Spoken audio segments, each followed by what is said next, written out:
Before I got into real estate, I was in the automotive industry. I was actually painting cars for 15 years before I made the change. What made me get into real estate, I guess, is my previous career, my hours and wages were always dictated by somebody else and whatever suited their pocket. And I wanted to be in charge of, I guess, my own hours and my own earnings and not be capped. So the reason I chose Harcourts Grenadier is the first property that I purchased and then resold was sold by a Harcourts Grenadier agent. I love the experience with her, the whole management team that I met in the process, so I thought there's no better fit for myself. I think the benefits that I get from Grenadier personally is, the name brand is already established, it's already trusted, so being able to be under that umbrella from the start definitely helps us get out into the public eye. So I think the culture at Harcourts Grenadier is very important. We all get along, we're sort of one big family. There's also a lot of help. The friendliness of everyone makes our social events very fun as well. What do I most enjoy about real estate? I would say the smiles at the end of the day. The most rewarding part of it is helping people, but also the lifestyle that it provides. Do I think you have to have a sales background to get into real estate? No, I don't. I think you've sort of got to have a passion to help people, to be self-motivated. But no, I think as long as you've got any experience out there in the real world,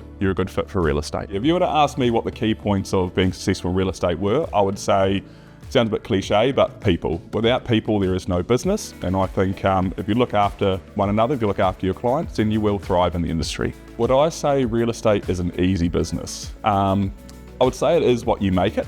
If you're organised, if you stay on top of everything and put in the work, you will definitely get out what you put in. Easy, no. Fruitful, yes. If I was to give somebody advice looking at getting into real estate, I would say don't wait. I waited 6 to 12 months before I did it myself, and my only regret was not doing it sooner.